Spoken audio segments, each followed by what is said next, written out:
आज आपण mathematics part फर्स्टमध्ये financial planning हा चौथा टॉपिक बघणार आहोत. यात फक्त GSTचा पार्ट जेवढा आहे तेवढाच आपल्याला यावर्षी सिलेबसमध्ये असणार आहे.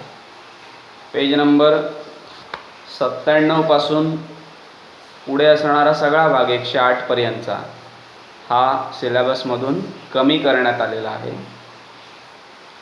त्यामुळे त्याच्यावर आधारित जे प्रॅक्टिस सेट आहेत ते सुद्धा आपल्याला सोडवायचे नाहीत. प्रॉब्लेम सेटमधले क्वेश्चनसुद्धा त्यावर आधारित सोडवायचे नाहीत.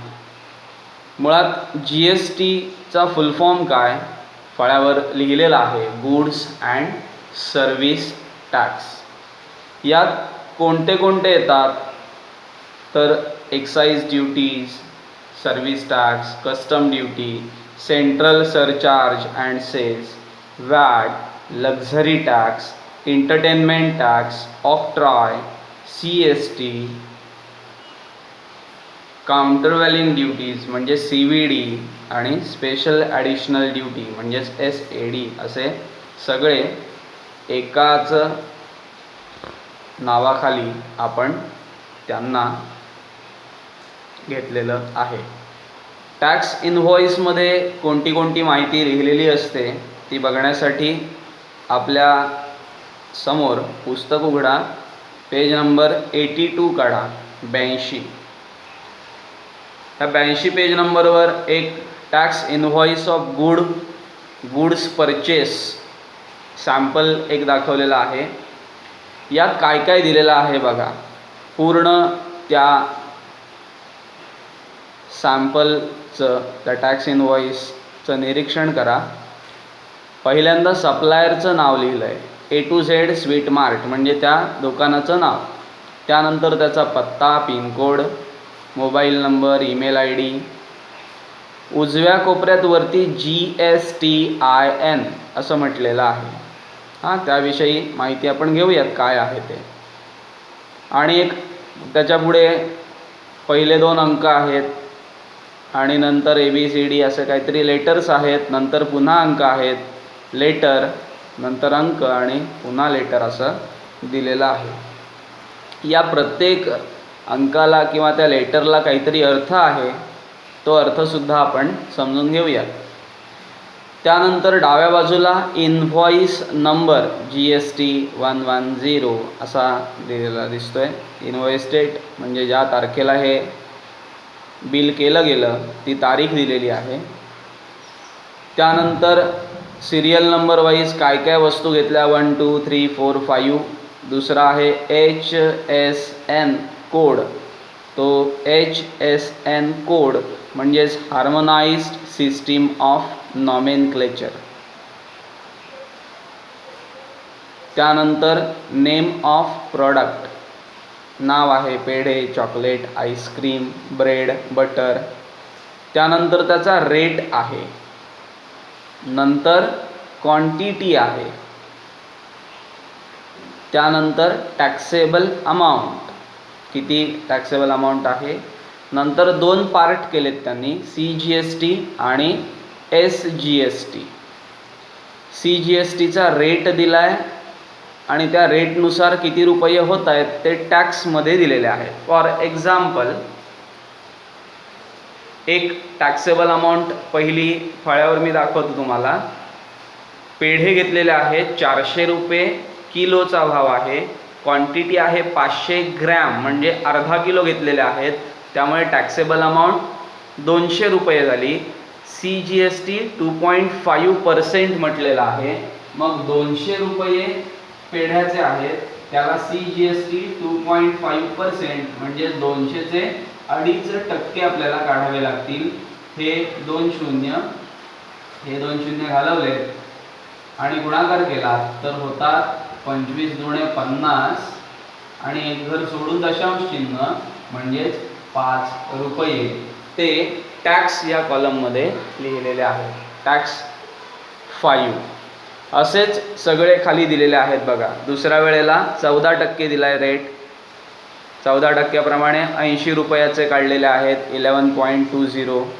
त्यानंतर 9%, मग 0% आणि लास्ट 6%, असे सगळे GSTचे CGSTचे रेटनुसार त्यांनी टॅक्स लावलेले आहेत आणि टोटल रुपीज तिथे दाखवलेले आहेत. आता SGST दिसतोय सगळ्यांना, तिथे सुद्धा त्याच पद्धतीनं असणार आहे. जेवढा CGST असणार आहे तेवढाच SGST असणार आहे. CGST means Central Goods and Service Tax which is to be paid to the central government. म्हणजेच केंद्र सरकारकडे हे पैसे जमा होणार आहेत, जे CGST या नावाखाली घेतले जात आहेत ते. आणि SGST म्हणजेच state goods and service tax which is to be paid to the state government. म्हणजे आपलं महाराष्ट्र राज्य आहे, तर आपल्या राज्याला त्या GST मधला जो SGST मध्ये जे आकडे लिहिलेले आहेत ते राज्य सरकारकडे जमा होतील, गव्हर्नमेंटकडे जमा होतील. आणि CGST मध्ये जेवढं लिहिलेलं असेल ती अमाऊंट केंद्र सरकारकडे जमा होणार आहे. या दोन्ही अमाऊंट्स नेहमी सारख्याच असतात, त्यांच्यामध्ये कोणताही बदल नसतो. समजा एखाद्या वस्तूची CGSTची अमाऊंट 50 रुपये असेल तर SGST सुद्धा 50 रुपयेच असणार आहे. आणि वेगळ्या भाषेत सांगायचं झालं तर टोटल GST जर काढायचं असेल तर GST is equal to CGST plus SGST. म्हणजे सेंट्रल गव्हर्नमेंटकडे जाणारा टॅक्स प्लस स्टेट गव्हर्नमेंटकडे जाणारा टॅक्स, असे दोन्ही टॅक्स ॲड केले, एकूण बेरीज केली की आपल्याला फायनल GST मिळणार आहे. आणखीन एक गोष्ट लक्षात ठेवायची, CGST is equal to SGST. हे दोन्ही समान असणार आहे. मग जर CGST आपल्याला दिलेला असेल 70 रुपये तर SGST किती असणार आहे? 70 रुपयेच असणार आहे. आणि टोटल GST किती असणार आहे? 70 plus 70 is equal to 140 rupees. Is that clear? Then if rate of GST is given to you, suppose that rate is 14%, is a rate of GST, not CGST or SGST. जर तुम्हाला GST चा rate दिलेला असेल 14%, तर CGST चा rate किती आणि SGST चा रेट किती हे तुम्हाला आधीच्या या गणितावरून लक्षात आलं असेल. जर टोटल 140 असतील तर हे निम्मे असणार आणि हे निम्मे असणार आहेत, तसाच रेट सुद्धा निम्मा निम्मा असणार आहे. म्हणजे जर 14% GST असेल तर त्यातले 14 चे निम्मे म्हणजे 7% CGST असणार आहे आणि 7% SGST असणार आहे. लक्षात येतंय? पर्सेंटेज सगळ्यांना समजतायत? निम्मा निम्मा असा भाग असणार आहे. एक्झाम्पल आपण सोडवणार आहोत, काळजी करू नका, त्यावेळेला तुम्हाला आणखीन क्लिअर होईल कन्सेप्ट. त्यानंतरचा शेवटचा कॉलम केलेला आहे टोटल, रुपीजमध्ये दिलेले आहेत. आपण जर एखाद्या मॉलमध्ये गेलात किंवा अशा ठिकाणी गेलात जिथे अशी बिलिंग सिस्टीम आहे, तर त्या पावतीवर तुम्हाला सगळ्या गोष्टी ह्या बघायला मिळतील. किती % GST आहे वस्तूवर लावलेला तोही लिहिलेला असेल आणि अमाऊंटसुद्धा दिसेल. आता थोडंसं त्या वरच्या नंबरविषयी माहिती करून घेऊया.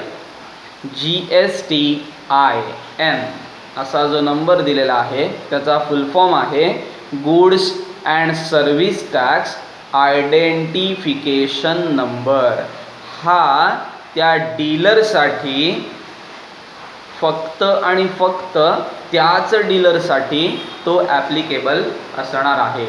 GSTIN is mandatory for the dealer whose annual turnover in previous financial year exceeds ₹20 lakhs. 20 लाखापेक्षा जास्त टर्नओव्हर ज्यांचा झालेला असेल त्यांना GSTIN मॅन्डेटरी म्हणजेच कायद्याने बंधनकारक असणार आहे. हा नंबर त्यांच्याकडे असला पाहिजे, त्यांनी तो मिळवला पाहिजे. You know that pan has 10 alpha numerals.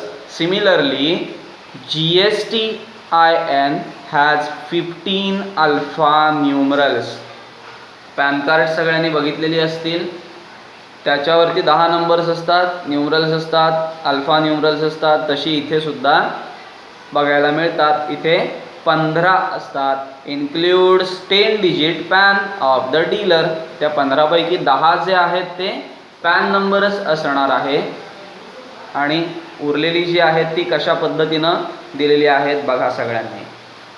इथे पहिली 2 डिजिट्स 27 आहेत, बरोबर. पुस्तकामध्ये बघा पेज नंबर 82 अगदी तळामध्ये दिलेला आहे. First 27 is given, so that 27 number denotes state code. त्या राज्याचा कोड दाखवण्याचं काम पहिले 2 अंक करणार आहे. 2 डिजिट्स फॉर स्टेट कोड. नोटमध्ये दिलंय बघा, here 27 is the state code of Maharashtra. From 27 one can understand that a person or a firm is registered in Maharashtra. लक्षात घ्या, एखादा उद्योग चालू असेल तर तो कुठे चालू आहे, कोणत्या राज्यात चालू आहे हे कळण्यासाठी पहिले 2 डिजिट्स तुम्हाला मदत करतील. एखादं प्रॉडक्ट आलेलं असेल आणि त्या प्रॉडक्टची तुमच्याकडे पावती असेल तर त्या पावतीवर लिहिलेलं जे असेल त्या लिहिलेल्यामध्ये तुम्ही काय शोधायचं, GSTIN हा जो नंबर आहे तो नंबर शोधा, टॅक्स आयडेंटिफिकेशन नंबर. आणि त्या नंबरवरून त्यातली पहिली 2 डिजिट्स तुम्हाला बघितल्यानंतर लक्षात येईल की कोणत्या राज्यात हे प्रॉडक्ट किंवा ही वस्तू किंवा हे दुकान आपल्याला बघायला मिळतं आहे. त्यानंतर 10 पुढची जी डिजिट्स आहेत तो पॅन नंबरच आहे. ते ABCD असं लिहिलेलं आहे. पॅन नंबर्स वेगवेगळे लेटर्स असतील. इथे त्यांनी एक्झाम्पल म्हणून तसं दिलेलं आहे. यानंतर 1, त्यानंतर Z आणि 5 असं दिलेलं आहे. त्यातला 1 रिप्रेझेंट्स 1 रजिस्ट्रेशन. म्हणजे त्या पॅन नंबरवरती एकूण किती रजिस्ट्रेशन केलेली आहेत ती त्या आकड्यावरून तुम्हाला कळेल. 1 लिहिलेलं आहे याचा अर्थ किती रजिस्ट्रेशन झालेली आहेत, 1च. तुम्हाला माहिती आहे एकाच नावाची आणखीन 4 दुकानंसुद्धा असू शकतात, म्हणजे तेवढी रजिस्ट्रेशन असणार आहेत. तर त्यासाठी तो अंक दिलेला आहे. त्यानंतर Z लेटर दाखवलेला आहे, uniform for all by default. By default आहे, सगळीकडे तो Z असणारच आहे, त्यात कोणताही बदल नाही. त्यानंतर फायनली काय दिलं आहे, check sum digit that is confirms the validity of GSTIN when entered on GST portal. GST पोर्टलवर ज्या वेळेला तुम्ही व्हॅलिडिटी कराल त्यावेळेची डिजिट सम दिलेली आहे फायनली. आता आपण आणखीन एक असंच दिलेलं आहे पेज नंबर 83. त्या 83 वरती tax invoice of service provided असं म्हटलेलं आहे आणि एक सॅम्पल दिलेलं आहे. तुम्ही तिथे असणारं टॅक्स टोटल काढू शकता का, बघा जरा. किती सोपं आहे, फार कठीण त्याच्यामध्ये काहीच नाही. पहिल्या पार्टमध्ये त्यांनी SAC असं दिलेलं आहे. आपण HSN असं शिकलो. हे SAC म्हणजे काय, सर्व्हिस अकाउंटिंग कोड. म्हणजे काय, services are also classified and special code numbers are given. These are called SAC or service accounting code असं त्याला म्हटलं जातं. आणि HSN म्हणजेच harmonise system of nomenclature. All goods are classified by giving numeral code called HSN code. सगळा जो माल असेल त्या प्रत्येक मालासाठी स्वतंत्र कोड ठेवलेला आहे, त्या कोडवरून ती वस्तू आपल्याला कळते. It is to be quoted in the tax invoice. Okay. आता आपल्याला एक ॲक्टिव्हिटी दिलेली आहे. त्या ॲक्टिव्हिटीमध्ये वरती बॉक्स दिलेले आहेत पेज नंबर 83 वरती. ते बॉक्स तुम्ही कंप्लीट करणार आहात की आपण कंप्लीट करूयात? करणार आहात पूर्ण? चला बघूयात, आपणच कंप्लीट करूयात, कारण त्यासाठी तुम्हाला आणखीन वेळ द्यायला नको. पटापट आपण त्या गोष्टी बघत जाऊयात. काय दिलं आहे त्यातल्या 1-2 गोष्टी बघू, बाकीच्या तुम्ही सोडवाल. काय दिलं आहे बघा. Now we will see how the GST charge for each product in the bill. Observe the given bill and fill in the boxes with the appropriate number. Price of 1 kg of pede is rupees 400. Therefore cost of 500 grams of pede is rupees 200. So see GST at the rate of 2.5%. हे तर फक्त ऑब्झर्वेशनने तुम्हाला लिहायचं आहे. डाव्या पेजवर म्हणजे 82 पेजवरती तुम्हाला CGST SGST काढून दाखवलेले आहेत. सांगा पटकन पेढ्यांसाठी CGST किती आहे? Very good. किती आहे CGST? ₹5. आपण फळ्यावर पण काढला होता तो ₹5. टॅक्समध्ये लिहिलं आहे बघा. पहिला पदार्थ पेढे, सगळ्यांना दिसला आहे ना नक्की? पहिला आकडा सिरियल नंबर 1, HSN कोड 2106970.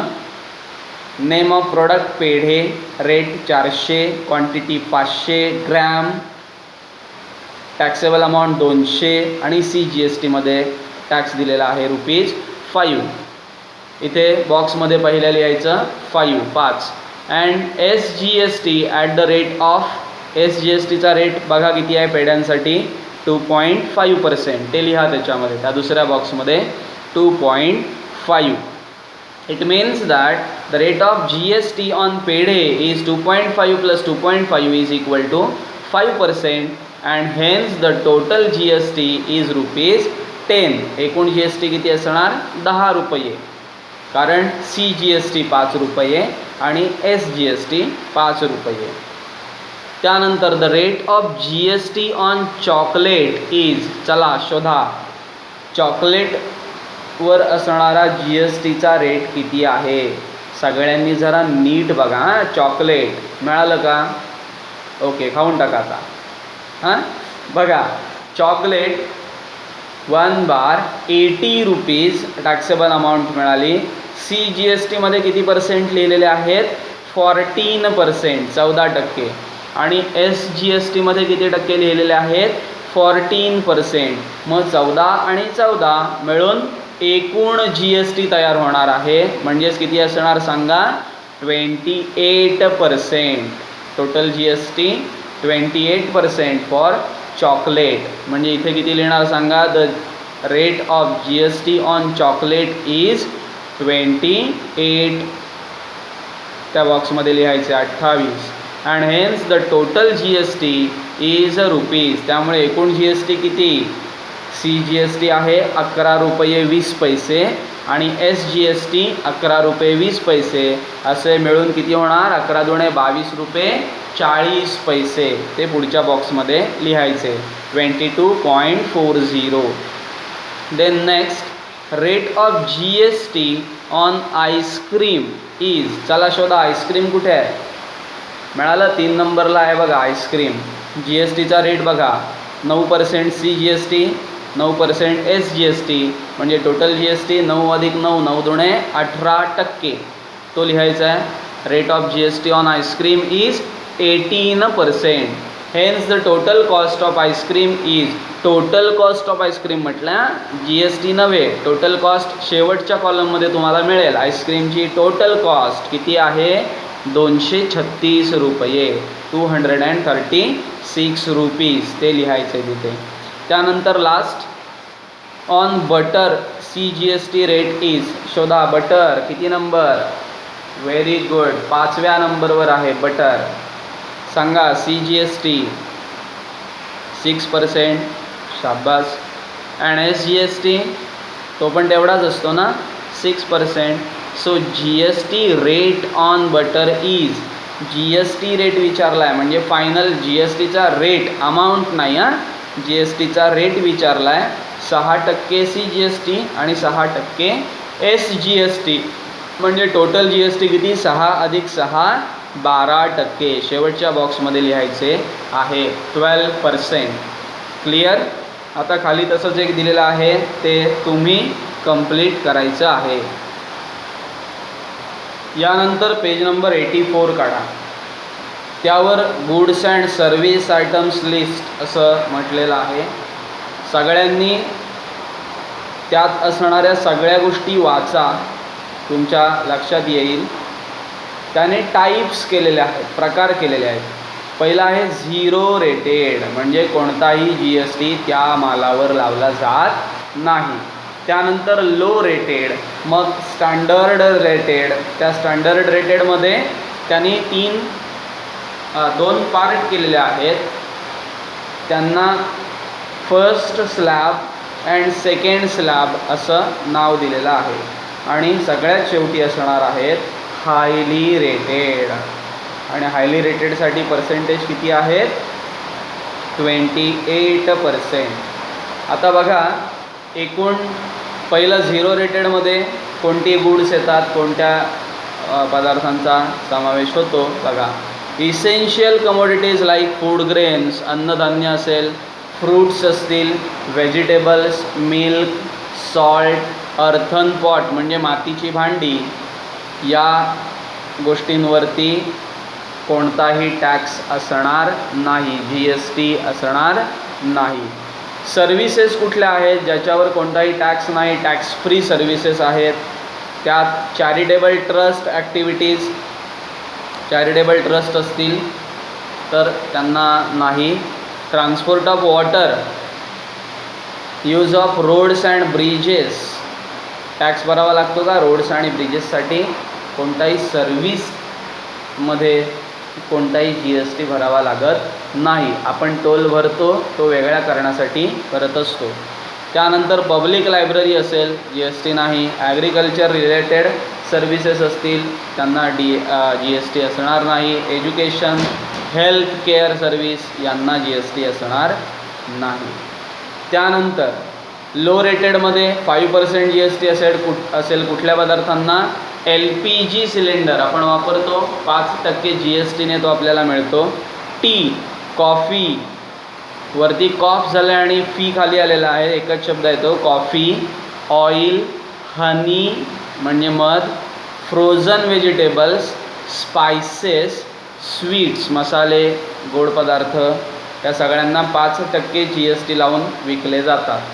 त्यानंतर सर्व्हिसेसमध्ये railway transport service, bus transport service, taxi, airport, economic class, hotels providing food and beverages, ह्या सगळ्यांना 5% GST भरावा लागतो. त्यानंतर 12% कोणासाठी, कन्झ्युमर गुड्स म्हणजेच बटर, घी, dry fruits, jam, jelly, sauces, pickles, mobile phones यांना 12% प्रमाणे GST द्यावा लागतो. फॉर एक्झाम्पल, जर 100 रुपयाचा मोबाईल असेल, आपण असं गृहीत धरूयात, 100 रुपयाचा मोबाईल असेल तर आपल्याला तो किती रुपयाला मिळणार, त्याच्यावर 12% GST असणार आहे. मग 100चे 12% म्हणजेच 12 रुपये GST असणार आहे. म्हणजे आपल्याला तो मोबाईल किती रुपयाला मिळेल, 112 रुपयांना मिळेल. ठीक आहे. बघा आता सर्व्हिसेसमध्ये प्रिंटिंग जॉब वर्क असेल, guest house services related to construction business यांना 12% GST द्यावा लागतो कन्स्ट्रक्शनमध्ये. त्यानंतर म्हणजे ज्या वेळेला मोठ्या बिल्डिंग्स बांधल्या जातात आणि आपल्याला आपण ब्लॉक खरेदी करण्यासाठी जातो त्यावेळेला आपल्याला या गोष्टी ते समजावून सांगत असतात की तुम्हाला यावर एवढे पर्सेंटमध्ये कन्स्ट्रक्शनचा टॅक्स भरावा लागतो आणि तो GST तुम्हाला धरून एवढे रुपये होतात. ठीक आहे. म्हणजे ओरिजिनल बऱ्याचदा GSTची रक्कम ही दाखवली जात नाही. म्हणजे काय करतात तर ते ॲडव्हर्टाईज करत असताना फक्त त्या आपल्याला ब्लॉकची किंमत सांगतात, एवढ्या एवढ्या रुपयाचा हा ब्लॉक आहे. फॉर एक्झाम्पल 20 लाखाचा ब्लॉक आहे एवढं सांगतात. मग आपण काय गृहीत धरतो, 20 लाखाचा म्हणजे 20 लाखात चावी आपल्या हातात येणार, पण तसं नाही. 12% त्याच्यावरती GST असणार आहे. म्हणजे 20 लाखाचे 12% फळ्यावर काढून दाखवतोय बघा जरा. 20 लाख रुपये आहेत, त्याचे 12% म्हणजे गुणिले 12 भागिले 100 म्हणजेच किती होतात बघा. 1 2 3 4 शून्य तर ॲज इट इज, आणि 12 गुणे 24 म्हणजेच 2,40,000 एवढा GST भरावा लागतो. म्हणजे तुमचा 20 लाखाचा ब्लॉक, त्याच्यात प्लस GST किती भरावा लागणार आहे, 2,40,000.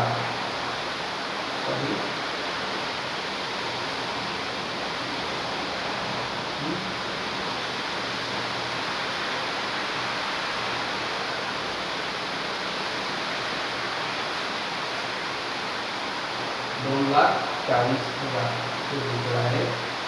1 2 3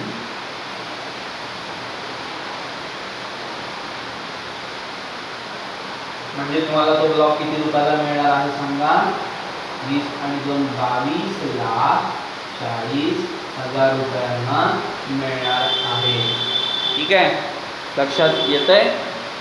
ही असेल त्याची फायनल कॉस्ट विथ GST. त्यानंतर अजून कोणत्या गोष्टी आहेत बघा, त्यात काय काय येतं आहे. स्टँडर्डमध्ये 18% most of the goods and services are included. 18% बऱ्याचशा गोष्टी येतात. गुड्समध्ये मार्बल असेल, granite, perfumes, metal items, computer, printer, monitor, CCTV या सगळ्या गोष्टी त्यात येतील 18%मध्ये. आणि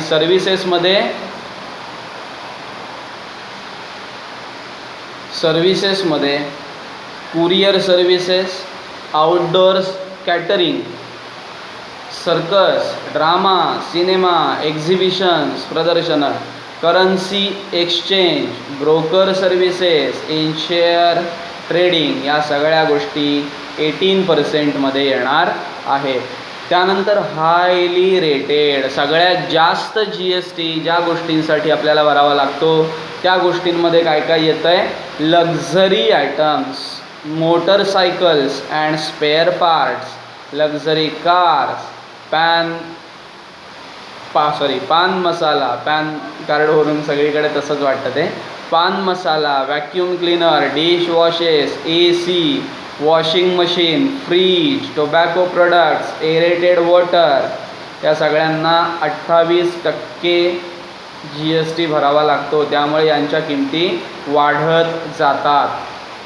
सर्व्हिसेसमध्ये 5 star hotel accommodation, amusement parks, water parks, theme parks, casino म्हणजे काय, गायन नृत्य अशा ठिकाणी होतं ते, रेस कोर्स शर्यतीचे मैदान, IPL games, air transport, business क्लाससाठी या सगळ्यांसाठी 28% एवढा हायेस्ट GSTचा रेट असणार आहे. त्यानंतर एक आपल्या माहितीसाठी त्यांनी सांगितलेलं आहे, रेफरन्स दिला आहे. त्या रेफरन्सवरून तुम्ही आणखीन जर काही बदल झालेले असतील तर ते चेक करू शकता. The rates and types of GST are as prescribe by the government at the time of writing this chapter. कळतं आहे का? म्हणजे आत्ता आपण जे GSTचे रेट बघितले किंवा त्या GST रेटमध्ये कोणत्या कोणत्या सर्व्हिसेस आहेत हे जे आत्ता आपण बघितलं, हे सगळं ज्या वेळेला हे पुस्तक छापलं गेलं त्यावेळचे रेट आहेत. म्हणजे काळानुसार त्यात बदल होणार आहे. 2018 सालची एडिशन आहे, फर्स्ट एडिशन, तर त्यावेळी दिलेले हे सगळे रेट आहेत आणि या सर्व्हिसेस आहेत. GST rates are subject to change. Electricity, petrol, diesel etcetera are not under purview of GST. हे यात दिलेले नाही आहेत तुम्हाला कुठेही.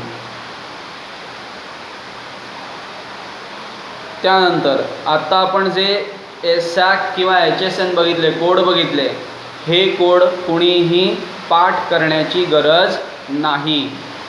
त्याने इथे खास नोटमध्ये दिलेलं आहे, rates on goods and services, म्हणजे पेढे किती रुपयाला मिळाले ते काय पाठ करायची गरज नाही तुम्हाला. SAC and HSN codes are only for information, no need to remember them, लक्षात ठेवण्याची गरज नाही. त्यानंतर तुमच्यासाठी ज्या ॲक्टिव्हिटीज दिलेल्या आहेत 1 2 3 4 या सगळ्या ॲक्टिव्हिटीज तुम्ही कंप्लीट करा. आपण एक्झाम्पल्स आता बघणार आहोत.